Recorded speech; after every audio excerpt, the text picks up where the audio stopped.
Bonjour et bienvenue dans ce point bourse du mercredi 8 décembre 2021. Aujourd'hui, le CAC perd 0,7% et peine à confirmer sa guérison entrevue hier, donc mardi dernier. Mardi, il a cassé l'oblique baissière. Donc pour se remettre bien, il avait pris quasiment 3% et aujourd'hui, il a rechuté un peu. Alors on a des signaux contradictoires sur le CAC.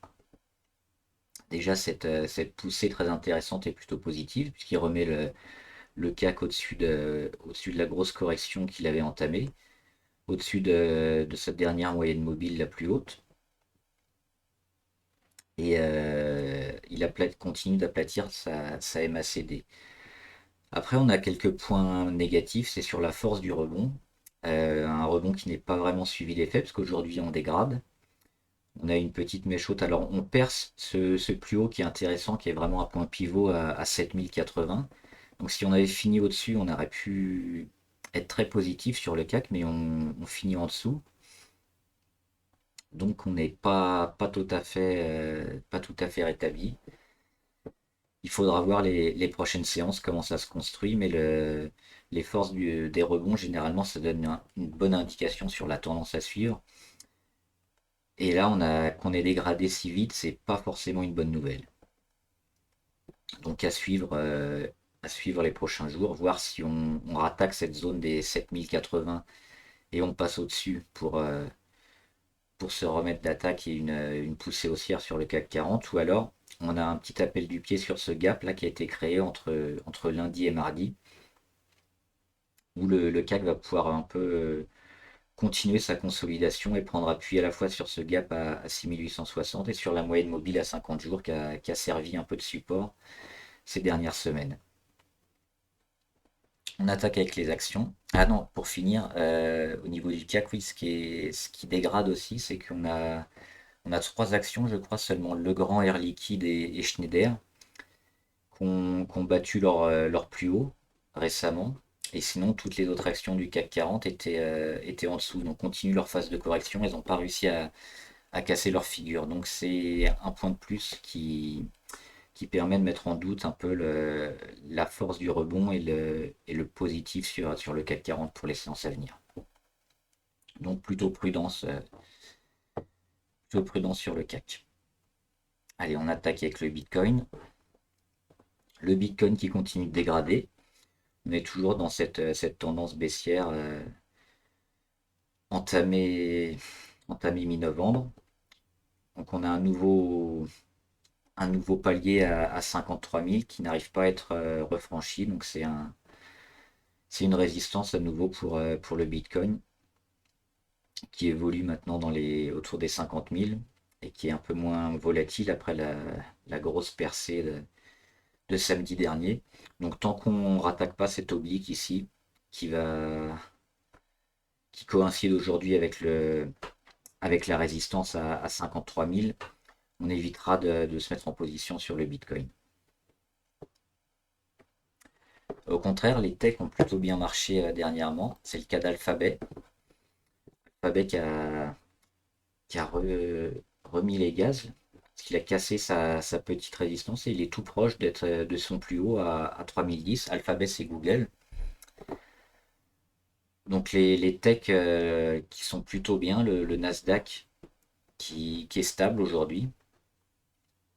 Donc on voit qu'on est au-dessus de toutes les moyennes mobiles. On a remis tous les voyants au vert sur les technologies. Donc Alphabet, c'est peut-être un bon moment et un bon point d'entrée.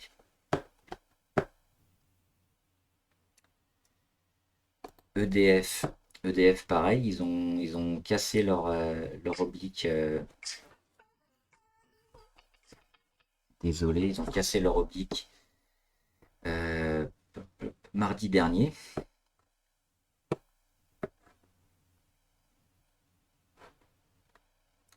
On peut le voir comme ça. Et donc on a un support sur la moyenne à 50 jours sur EDF. Un support qui a permis à la valeur de bien remonter. Et aujourd'hui, on casse l'oblique baissière et on va sûrement évoluer autour de cette oblique baissière en attendant que la moyenne à 20 et à 50 jours serve à nouveau de support et relance EDF. Donc prendre EDF maintenant, c'est aussi une bonne opération parce qu'on voit toutes les moyennes sont ascendantes. On a le plus haut qui est assez proche. Donc tout est bien. On peut voir ici un support à 12,5 qui va être intéressant. Si on le casse, faudra probablement être assez négatif sur EDF et quitter la valeur pendant un moment. Mais si ce support à 12,5 tient et monte, EDF, on aura comme objectif de casser les 13,25. Hermès. Hermès, on avait choisi de la vendre à découvert il y a quelques jours. C'était vendre entre vendredi et lundi. Donc le marché après s'est bien rétabli. On a eu une deuxième chance aujourd'hui, donc on pouvait soit rester en position short sur Hermès, était bien positif, ou alors vendre. Personnellement, j'ai décidé de quitter la position quasiment à l'équilibre. Mais on voit qu'Hermès continue de dégrader. Alors elle est quand même au soutien de sa moyenne à 20 jours. Donc selon l'évolution du marché ces prochains jours, elle va pouvoir repartir si le marché est dans le vert ou alors au contraire dégrader. On est quand même assez haut au niveau de la MACD sur Hermès, donc la vente à découvert se tente, mais toujours avec une zone ici assez compliquée à 1630, 1636. Si elle repasse au-delà de ces valeurs, ça va être très dur pour Hermès. Donc plutôt quitter la VAD, c'est ce que moi j'ai fait. Le grand, c'est une des rares valeurs qui a marché aujourd'hui. On en parlait il y a quelques jours et là, elle a cassé son plus haut. Alors, il y a une mèche haute, c'est pas toujours bon signe, mais elle est restée quand même au-dessus des 99,7. Elle est à 100,15 € là. Donc, c'est la figure qu'on avait vue il y a quelques jours. C'est la tasse avec anse. Donc, l'anse qui a été travaillée depuis quasiment un mois et qui casse aujourd'hui. Donc, on est très positif sur le grand et c'est un peu le moment idéal pour investir ici sur les 100 €. Navia. Navia qui a cartonné aujourd'hui avec quasiment 10%. Pareil, on la suit depuis un moment avec ce phénomène ici d'accumulation, avec un support qui a été confirmé sur les 1,66, puis un phénomène d'accumulation, une oblique montante qui a été testée et confirmée pendant plus d'un mois. Et aujourd'hui, on va rechercher des plus hauts de plus en plus haut. On est arrivé sur la moyenne à 200 jours. Donc c'est la dernière moyenne. Et l'oblique rouge ici qui date de plus d'un an, au bout d'un an à peu près. Donc qui est la dernière barrière pour vraiment lâcher les chevaux sur Navia. Donc pour l'instant, tout est au vert. Et dès que ça va péter l'oblique, ça peut aller très haut très vite. Donc c'est un peu. On n'est pas encore au bout de la figure, hein. C'est une figure qui peut durer encore quelques jours à quelques semaines, probablement fin décembre, début janvier. Mais dès que ça va casser, normalement on va aller assez haut. Donc encore un bon moment d'investir sur Navia. Novo Nordisk. Novo Nordisk, il y avait une petite pression baissière, mais finalement le support des 106 $ a tenu. Aujourd'hui, elle est un peu au-dessus, elle est à 112, 113. Donc on a ce support à 106, 107 qui est très important pour Navia. S'il tient, on est positif sur la valeur. Là, tout est en train de se retourner. Les moyennes les moyennes mobiles sont ascendantes. Et on repasse aujourd'hui au-dessus de la moyenne à 20 jours. Donc on peut investir ou rester sur Novo Nordisk si vous y êtes. Et viser les 115. Après, il va falloir voir comment elle se comporte sur les 115. Parce qu'elle a déjà buté plusieurs fois. Après ce beau chandelier du 3 novembre, elle bute une fois le lendemain. Elle rattaque ici le 18 novembre et elle bute. Donc il y a quand même une grosse zone de résistance. Donc on va être positif entre 112 et 115. Mais il faudra voir si elle arrive à casser rapidement les 115.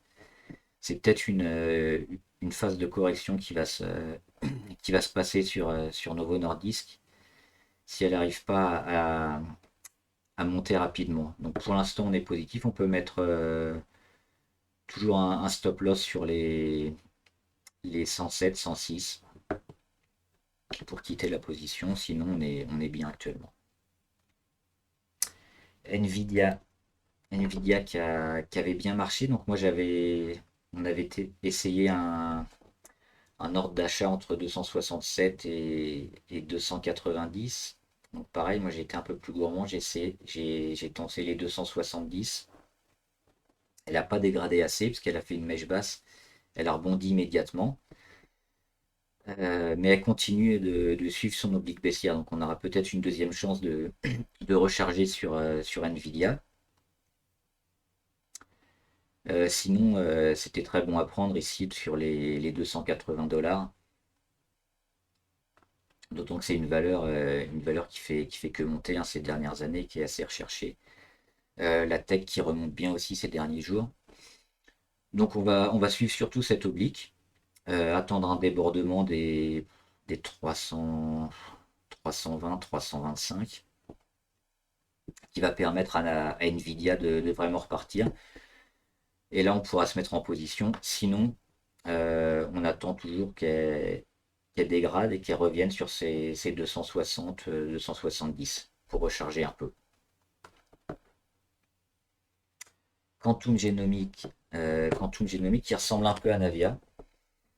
Donc elle est sortie de sa figure ici le 5 novembre. Ensuite elle construit, il y a un phénomène d'accumulation un peu sur Quantum Genomics. Donc qui a marqué un support à 3,9, support fixe très important pour Quantum, et maintenant qui confirme son support oblique ascendant. Donc celui-là aussi il est important. Et il y a un regroupement de toutes les moyennes mobiles. Donc dans ces cas-là, généralement, ça les casse une à une et ça monte. Donc on est en phase ascendante sur Quantum Genomics qui est ici et sur les 4,30 €, 4,40 €, c'est une très bonne zone d'achat.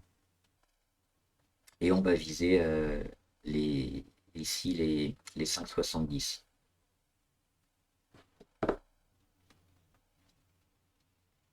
Sofina, normalement je les ai mis. Et la Sofina c'est pareil. On a fait une petite mèche haute, mais ça ressemble un peu à Legrand, avec une figure de tasse à vacances qui a été cassée, c'était hier. Donc très positif sur cette valeur qui devrait monter ces prochains jours. Lance qui n'a pas été travaillé assez longtemps, ça a été fait entre le 18 et le 6, donc ça a fait une dizaine de séances seulement. Mais ça suffit pour Sofina pour lancer comme des signaux intéressants. On voit ici un gros pic de volume le 30 novembre.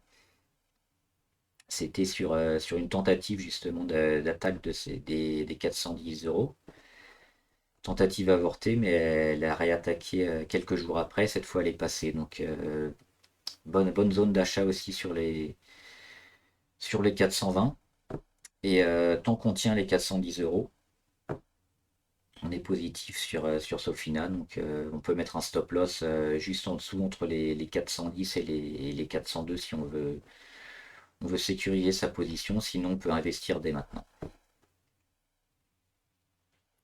Technique, on en parlait pour un rebond technique.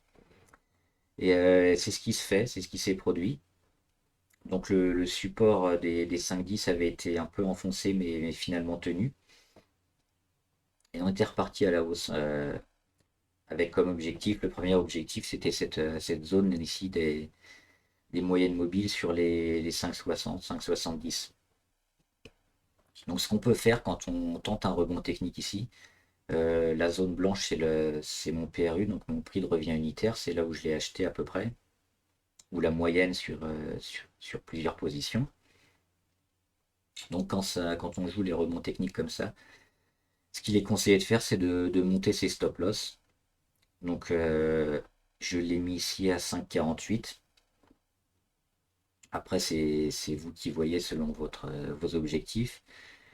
Mais les rebonds comme ça peuvent déchanter assez rapidement. Donc on a déjà un petit gain sur Technip qu'on va pouvoir essayer de grappiller petit à petit en montant. Pour l'instant, tous les voyants sont au vert, hein, parce qu'on voit qu'il y a pas mal de volume. La MACD revient positif. On passe au-dessus de 50 aussi au niveau du RSI. Donc Technip, c'est un rebond qui va peut-être être, plus haut que prévu. Et bien penser toujours à monter son stop loss, parce que c'est une valeur qui dégrade. Et toutes les moyennes mobiles dégradent. Donc on n'est jamais à l'abri d'un retournement de situation sur ce genre de valeur-là. Donc il faut prendre ce qu'il y a à prendre et penser à monter son stop loss tous les jours ou tous les 2 jours. Euh, Téléperformance. Téléperformance, c'est intéressant parce qu'elle est dans une figure depuis le mois de septembre. Donc ça fait 3 mois qu'elle dégrade un petit peu. Et elle vient de casser l'oblique ici. C'était mardi dernier, donc hier, avec un breakout intéressant. Elle a marqué un plus haut à 382 aujourd'hui. Et elle a rebondi à la moitié du chandelier, donc c'est plutôt positif. Tant qu'on n'enfonce pas cette zone ici à 370. Alors on sera peut-être amené à l'enfoncer parce qu'il y a l'oblique baissière ici qui va peut-être servir de support à Téléperformance avant de se relancer. Donc on est dans une zone ici de congestion, un peu de construction, qui va se passer entre 375 et les 365, autour soit de son support à 370 qui va lui permettre de remonter. Donc là, ce sera une attaque assez rapide de Téléperformance après son breakout de mardi. Ou alors elle va peut-être mettre un peu plus de temps et elle va rester longtemps autour de cette oblique descendante avant de repartir. En tout cas, le stop loss qu'on peut mettre ici sur cette valeur, il est aux alentours des 360 euros. Si on dégrade sous les 360 euros, ce sera un retour dans la figure et plutôt négatif sur Téléperformance. Mais maintenant, c'est encore une bonne zone d'achat sur les 370, à voir comment elle se comporte demain. Voilà, et on finit avec Valourec. Hop, alors Valourec, c'est pareil, on avait eu un breakout intéressant lundi, et le 22 novembre, pardon, et elle avait buté un peu quelques jours après, et elle était revenue à la moitié justement de son breakout sur les 7,26. Donc c'était une zone un peu charnière sur Valourec, et on voit qu'elle est repartie à nouveau. Et qu'elle bute ici sur les 8,54, c'est sa moyenne à 200 jours. Donc la moyenne à 200 jours est testée, mais elle n'est pas enfoncée. Mais les signaux sont plutôt encourageants sur Valourec. Donc si on est gourmand, on peut éviter de mettre des stop loss et continuer d'être en position sur la valeur. Si on est plus prudent, on va plutôt voir une nouvelle zone charnière autour de cette moyenne à 100 jours, à 150 jours, pardon. Donc c'est les petits pointillés bleus qui pourraient servir de support à Valourec. Donc moi j'ai mis personnellement une alerte à 5,91 pour sortir pour sortir de Valourec si elle n'arrive pas à passer au-delà des 8,54 dans les jours à venir. Parce que quand on bute comme ça plusieurs fois sur la moyenne à 200 jours, on réintègre la figure et on perd un peu tout ce qu'on a gagné assez rapidement. Donc les jours à venir vont être importants pour Valourec. Soit on casse cette moyenne à 200 jours et on reste au-dessus. Et alors là, on va être vraiment dans une phase de retournement et on va être très positif sur Valourec pour viser cette zone des 10 euros, 10,60 €. Ou au contraire, si on bute sur cette zone des 8,50 €, 52, on risque de réintégrer et de casser la zone des 7,9 et de revenir ici sur cette 26. Voilà, j'espère que la vidéo vous a plu. Abonnez-vous pour être au courant des dernières vidéos et partagez les valeurs que vous suivez et mettez-les en commentaire pour qu'on les analyse ensemble. Salut, bon trade!